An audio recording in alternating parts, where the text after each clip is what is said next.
არსებობს სულთა კავშირი ჩვენმა ურთიერთობამ, ჩვენმა მშობლებმა, ჩვენმა წინაპრებმა უნდა გაგვაძლევინონ ჩვენ აქ ყოფნა. ყველა საქართველოში ეძლევა როცა ვაკურთხევა, რომ ჩვენ შევავედროთ ჩვენი წინაპრები მშობლებიდან დაწყებული და ავიდეთ მაღლა.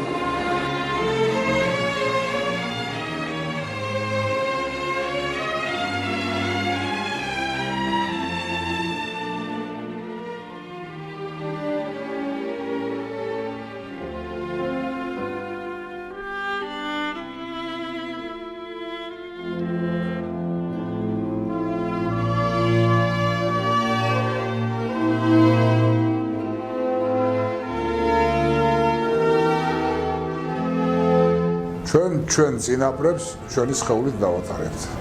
წარსული ჩვენთან ერთად არსებობს, ჩვენ სხეულშია განვითარებული.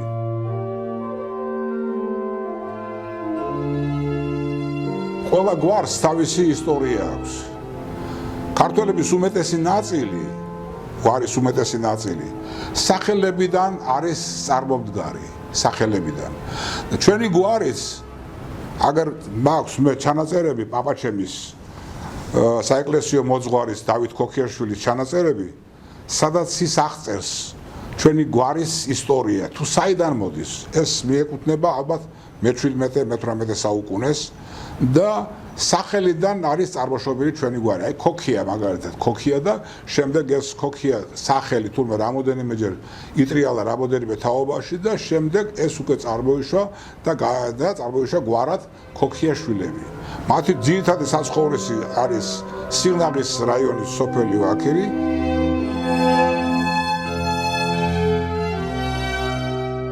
ჩვენი გვარი სხვადასხვის უნდა აღნიშნოთ, რომ საეკლესიო გვარად არის ცნობილი. მთელი წინაპრების, მთელი თაობები, ეს რაც ვიცით უკვე 4-5 თაობა დაახლოებით, სულ საეკლესიო მსახურებას ეწეოდნენ. და ამიტომაც პაპაჩემი და მისი ძმა ვლადიმერი სასულიერო სემინარიაში შეიყვანეს სასწავლებლად. და აი ამ სასულიერო სემინარიაში პაპაჩემის ძმა უფროსი იყო 2 თუ 3 წლით და აი მასთან ერთად სწავლობდა სტალინიც სხვათა შორის ვლადიმერთან. და შესანიშნავი ხმა ჰქონდა პაპაჩემს მღეროდა გადასარევად და 1897 წელს სანდრო კავსაძის მიერ დაარსებულ პირველ ხალხურ გუნდთან გუნდში მღეროდა, სადაც მღეროდა ვანო სარაჯიშვილი სხვათა შორის. პაპაჩემი დავით ქოქიაშვილი ის პერიოდია გადაღებული უკვე როცა არის სამების ეკლესიის წინამძღვარი.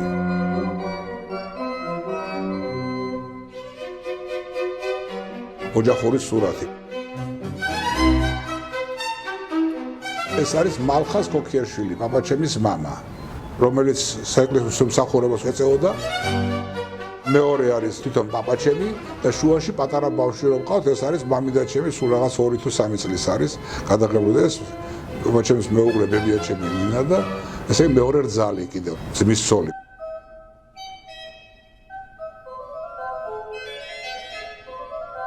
დავით ქოქიაშვილი 20 წლის. პაპაჩემი ოჯახური მდგომარეობის გამო წავიდა სოფელ კარდანახში და იქ ფერისცვალების ეკლესიაში მე დავითნეთ დაიწყო საქმიანობა.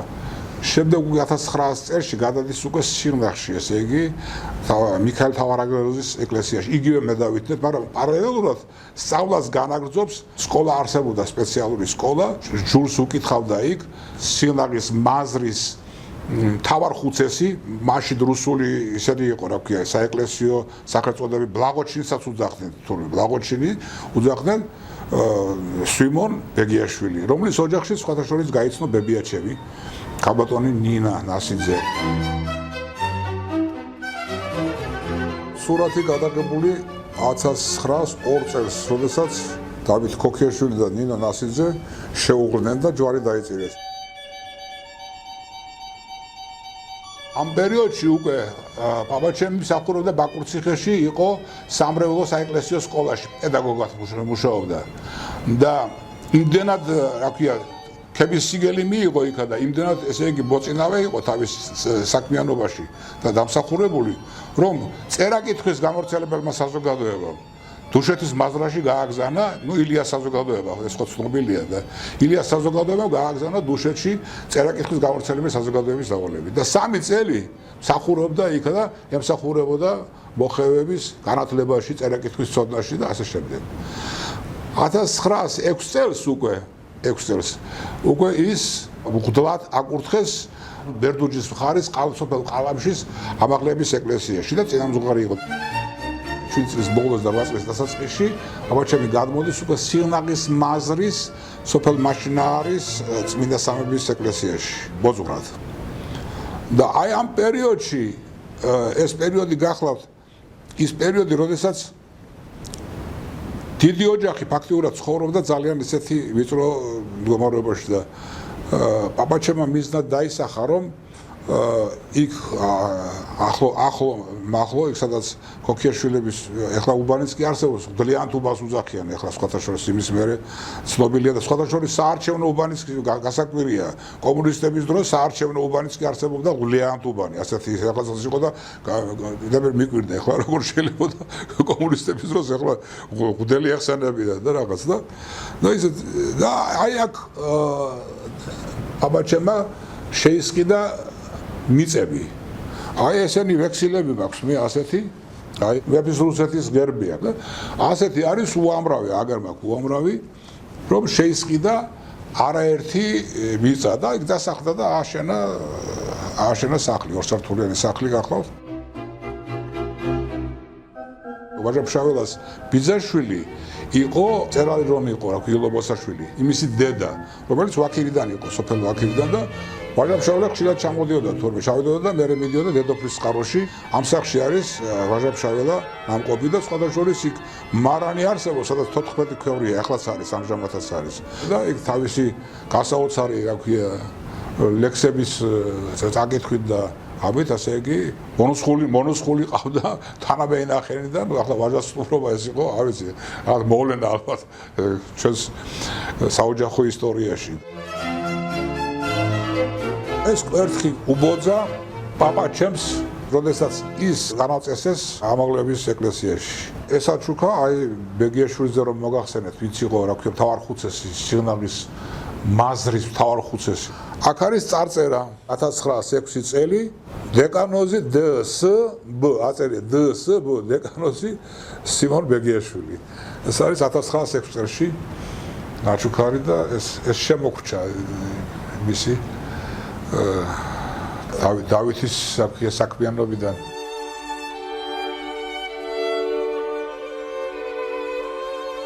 ეს რელიკვიად გვაქვს რასაკვირველია ძალიან უხთხილდებით და ამას რომ ხელში დავიკავებთ რაღაცა გვაგონდება უფრო წარსულში მივდივართ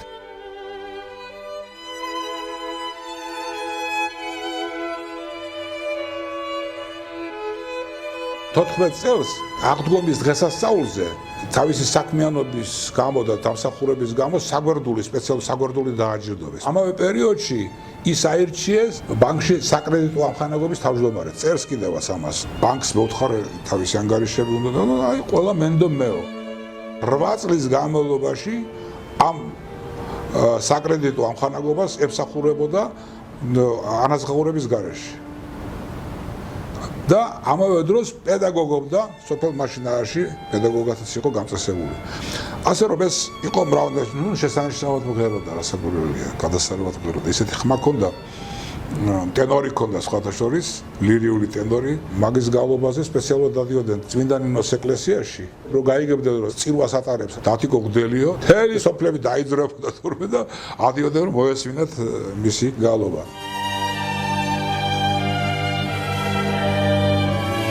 21 წელში, როდესაც ის ავადსახსენებელი კომუნისტები რომ შემოვიდნენ საქართველოში, ბერწზე გადარჩა, ბოლოს იძულებული შეიქნა და ანაფორა გაიხადა და დაიწყო უკვე პედაგოგობდა ამავე დროს პარალელურად. 24 წლის გაზაფხულზე ვანო სარაჯიშვილი დაპატიჟეს იქა თავისი ჯგუფით და ჩამოვიდა ამ სახალხო სახლის გახსნაზე და ნუ პაპაჩემი ხო იცნობდა ვანოს იცნობდა ნუ დიდი ზეიმი იყო მთელი ეს სოფლები, რაც კი სოფლები იყო ახლო სოფლები, სულ ყველა და რომ დარბაზში რომ ვერ დაეტიო, კარებები გახსნესო, სამივე კარები გახსნეს თურმე და ეზოში რომ გაეგოთ ვანოს ხმა რომ გაეგოთ და შემდეგ ესე პურობა შედგა ვაქირში, სოფელ ვაქირში პაპაჩემთან. და გააწყვეს ახლა ოთახში გაწყობილია შესანიშნავი ურმარილი და პაპაჩემთან ერთად სოფლის მომღერლები ყავდა პაპაჩემს ერთი ელისე ხატიაშვილი იყო ასეთი კარგი და მოსე იასეშვილი და თომა ვარდიაშვილი და შესანიშნავად მღეროდნენ ხალხურ სიმღერებს იმათ მოსმენას არაფერი არ ჯობდა ხო და ვანომ იუარა სუფრა არ მინდა ოთახშიო და მოისურვა იქ ქვევრები სადაც გვაქვს ეხლაც გვაქვს ის ქვევრები აი მოისურვა იქ ქვევრებთან სუფრა ჩაიტანეს იქ ქვევრების პირას და ეხლა იქ ვღერიან ეხლა ბერიკაცი ვარ დუმონკლავ და გარეკახური მლავარჟაბერი და ჩაკრულო და რა ვიცი შენ ხარ ვენახი და ეს სიმღერები მიდის და ვანო ეხლა თან ხან ერთ სიმღერას შეაყვება ამათ ხან მეორე სიმღერას შეაყვება და ბოლოს უკვე შეზარხოშებული გამოდის ეზოში ვანო და ეზოში დგას ჩვენი დიდი აკაკის ხე რომელიც არის 200 წლის აი ეთყობა კიდევაც აი 200 წლის აკაკის ხე და ვანო მოინდომა ამ აკაკის ხეზე ასვლოდა დაბლა ტოტები არ ქონდა და ვერავიდოდა რა საკვირველია და კიბე შესთავაზეს კიბეზე იუარა იმიტომ რომ ბუნების მოყვარულს კიბე არ უნდოდა ხელოვნური ამბავი არ აინტერესებდა და მიეყრდო აქ აკაკის ხეს და ალაზნის ვერს გადასახა აღზევანს მივალ მარილზე მარილს მოვიტან ბროლსაო ჯერ დედას გადავეხვევი მერე შურსა და ცოლსაო და აი ფაქტიურად ის იმ წელს ვანო ხო იმ წელს უკვე შემოდგომაზე ავად შეიქმნა და სამწუხაროდ 45 წელს ასაკში გარდაიცვალა და სხვადასხვა შორის პაპაჩემი რო იგონებდა როგორც გაიხსენებდა მის სახელს და იმას ცრემლები მოსდიოდა ხოლმე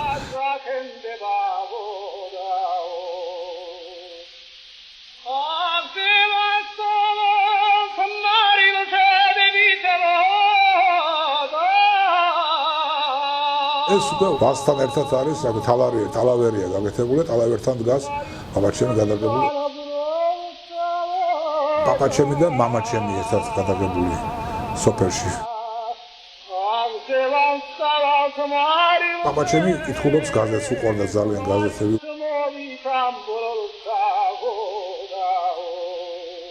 პაპაჩემი და ბებიაჩემი პაპა არის დაახლოებით 79 წლის წლის შემდეგ გარდაიცვალა ეს სურათი გახლავთ ჩურჩხლის ამოვლების პროცესი ეს გამოქვეყნდა სხვათა შორის 54 წელში ჟურნალ დროშაში ჩამოვიდნენ სპეციალურად ჩვენს ოჯახში კახეთში და გადაიღეს პაპაჩემი არის ბებია და ჩემი დები არის ნანი და რუსუდანი და მე გახლავართ ჩამოვიდნენ რომ ეს აუცილებლად უნდა გადავიღოთო და გადაიღეს ჩურჩხლის ამოვლების პროცესი მართლაც ესეთი რელიკვიასავით არის 54 წელი და ის რამდენი გავიდე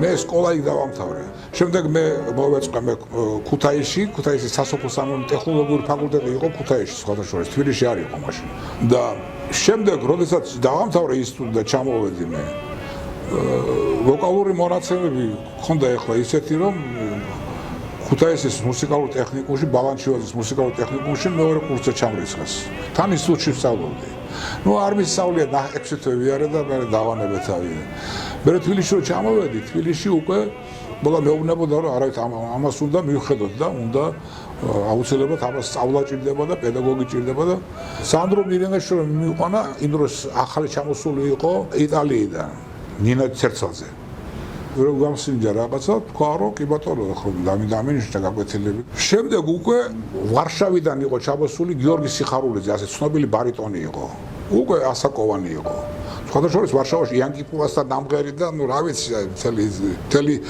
ევროპა შემოვლილი ქონდა შესანიშნავი ხმის მქონე და ის სასწავლიდა ესა მეორე მუსიკალურ სასწავლებელში სადაც ედიკა იყო სავიცკი დირექტორად და მაგრამ მობისმინა თქვა რომ არავითარ შემთხვევაში შენ ჩემთან უნდა იარო და უნდა ჩააბარო აუცილებლად იმაშიო აქაც ჩამრიცხეს მეორე კურსზე და ერთი წელი ვისწავლე და შემდეგ ის გიორგი სიხარულიძე გარდაიცვალა და მე ვიყავი, რა ქვია, ნათელე წერეთელთან, რომელიც იყო დავით ამდღულაძის მოსწავლე. და წერეთელი ამბობდა, რომ არავითარ შემთხვევაშიო არ შეიძლება ასე დატოვება, უნდა დავით ამდღულაძეს უნდა მოვასმენინო შენი თავიო და მიმიყვარა თათიკოსა 11 სართულიანი სახლში ცხოვრობდნენ ეგენი. თათიკომ რომ მომისმინოთ, აუცილებლად უნდა ისწავლოსო და იმესადინოსო. და იმ წელიწადში ჩავაბარე კონსერვატორიაში.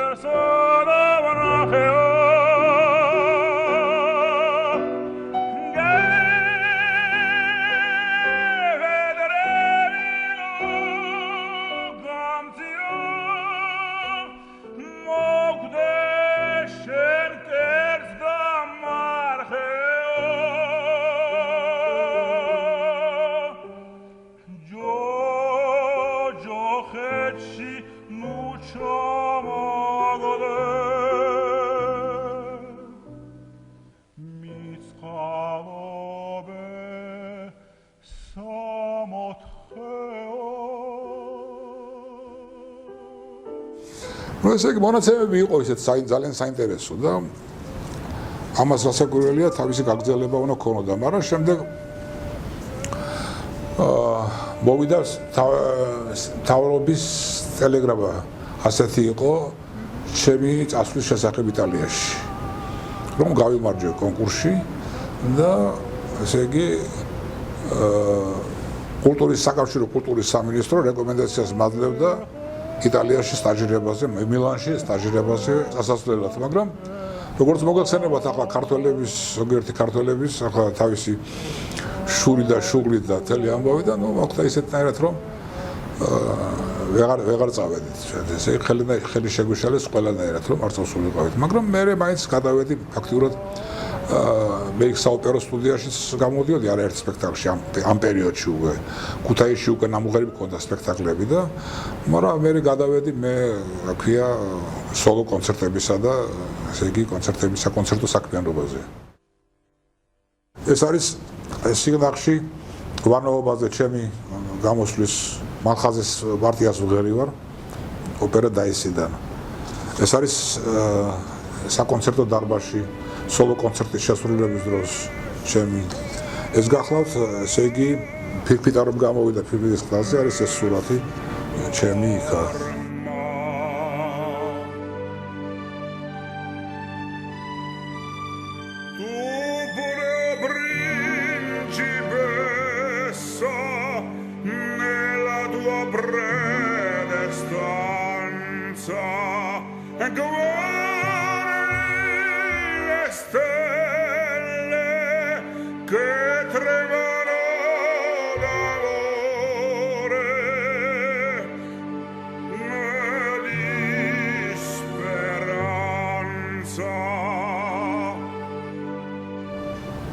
რაღაც პერიოდში უკვე თითქოს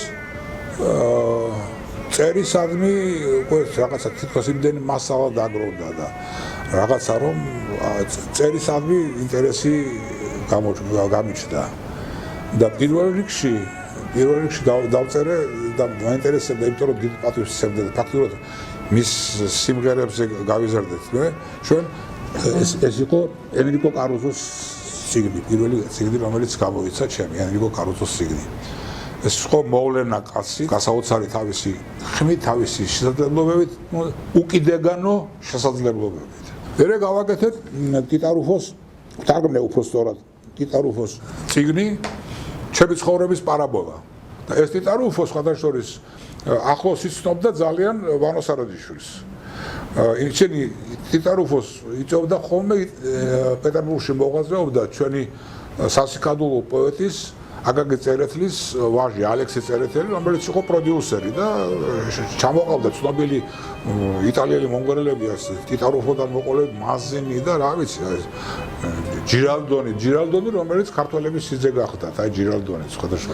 მას ყავდა ქუთაისელი ერისთავის ქალიშვილი ცოლად. წელს გამოვეცით ვარო სარაჯიშვილი, ლეგენდად ქცეული ორფევს. მომიძიეთ უამრავი მასალა, რაც დისკის მოძიება შეიძლებოდა.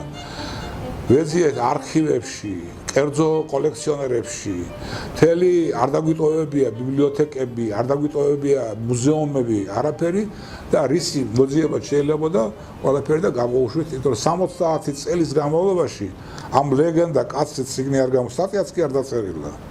არადა ეს იყო მოვლენა კაცი მართლაც თავის პერიოდში, ქართული ხელოვნების ისტორიაში, ქართული ვოკალურ ხელოვნებაში, რომელმაც რასაკვირველია შორს ახლა როცა ვლაპარაკობთ ჩვენ რომ აი ევროპა და ევროპესკენ აი პირველი გზამკვლევი ვინ იყო ევროპაში?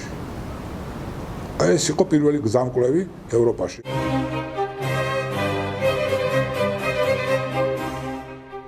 მე-20 საუკუნის ბოლო პერიოდის დაახლოებით 40 წლიანი მეტოქეობა ამბობდა რომ ვის ჯობია. ყველას თავისი ადგილი აქვს. მე ვამბობ რომ ყველას თავისი ადგილი აქვს, რა ქვია, ცაში. როცა ვარსკვლავები ბევრი არის, საუფრო ლამაზია და კარგადაც ჩანს. ასეთი რაღაცა გამოვიდა, პავაროტი თუ დომინგო. ასეთი ის დიდი კითხვის ნიშანი.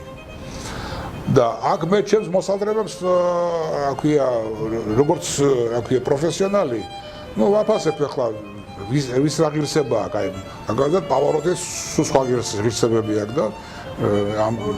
და დომინგოს სხვა ღირსებები და ორივე დიდია, რასაკვირველია. ეს გახლავთ ქართული სუფრის წესჩეულებების შესახებ.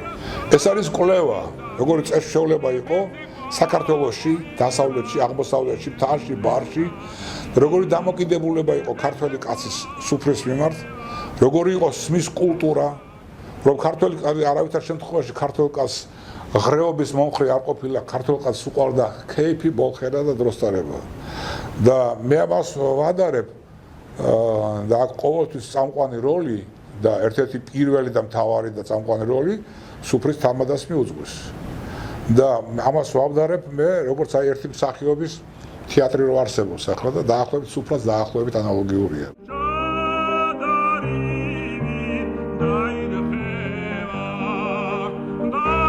ერთი პერიოდი დათიკოსთან ვარ მისული გავკვეთილზე და წინადგეთ ცოტა ნაბახვსები გახდით რა წინადგეთ მომიწია რაღაც. ნუ ხშირად მიწევდა ხოლმე რასაკვირველია. ახლა ამაზე უარს არასდროს არ ვაბობდი, იმიტომ რომ ძალიან ესე ვისაც კი ხო და ახლა მიყურებს უნდა ვიმეცადინო ახლა რას ვიმეცადინებ დანაპირს არ მიხსნის ესეთი სიტუაციაა და დათიკო მიყურებს და ხო აბარა შენ მომღერლებში პირველი თამადა და თამადებში პირველი მომღერალი ხარ რა წავიდა ეს გამონათქვამი წავიდა და ეხლაც ასე რომ ვიღაც რომ მირეკავს ახლა თამადებში პირველი მომღერალს და მომღერლებში პირველი თამადას ველაპარაკები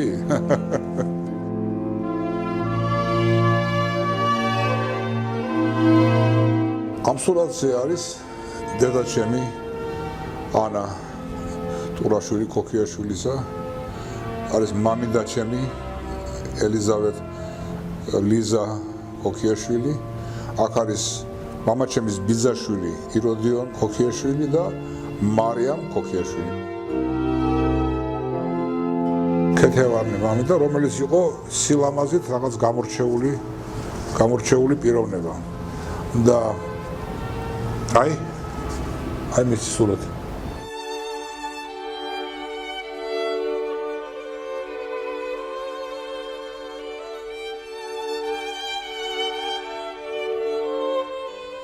ხოვდნენ თურმე ამას რომ კინოფილმში მიიღო მონაწილეობა გადაიღო და ოჯახი წავიდა პაპაჩემი და რა კინო რის კინო და უარი უთხრეს თორე არის შესანიშნავი ულამაზესი პიროვნება იყო ულამაზესი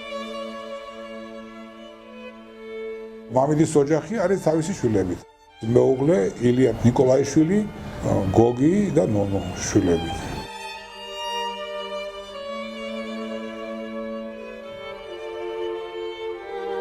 ქოქიაშვილების ერთ-ერთი ჯილა კაცის, გამორჩეული კაცის ლადო ქოქიაშვილის სურათი გახლავთ ეს, რომელიც ძეგლიც არის სპორტის სასახლის წინ რომ დგას, სრულიად ახალგაზრდა 20 წლის მოკლეს.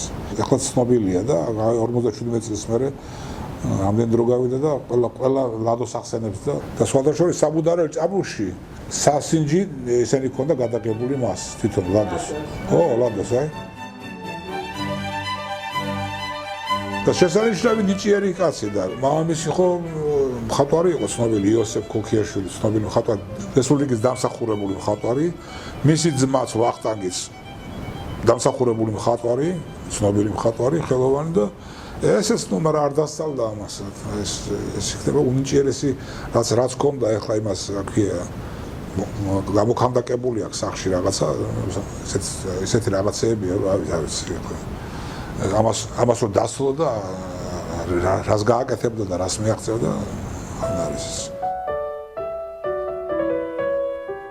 ახლა მეუღლე ქალბატონი თამილად ცაგარეიშვილი, რომელთანაც ერთად 42 წელი უკვე ერთად ვეწევით ჭაპანს, ქონია კარგი დღეებიც, ქონია ცოტა ისეთი რთული დღეებიც, როგორც ყველას სასაკვირველია. 2 შვილი ყავს, ვაჟი გიორგი ქოქიაშვილი და ნინო ქოქიაშვილი, რომელიც ვაჟი მშენებელია, მუშაობს ორგანიზაციაში, ერთ-ერთ ორგანიზაციაში. ქალიშვილი ქიმიკოსია, ქიმიურ მეცნიერებათა დოქტორია და ამჟამად არის ამერიკაში, არის რა ქვია სან-დიეგოს უნივერსიტეტში. იქ ეუფლება უფრო ცოდნას.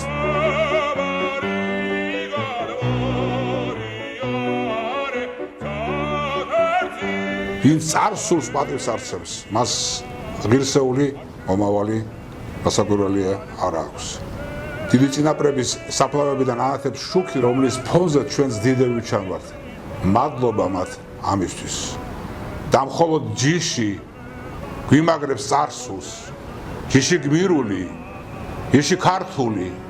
პაპა ჩემი ხომ ვაშკაცი იყო, თოფ იარაღით ცხენით განთქმული. მან დიდ მუხნარში მოჰკლა წახები, თამათი ხორცით მზრდიდა ნიადაგ, მიტომ არ მიყვარს მე არტახები და ამიტომ ვარ გვარ ადამიანად.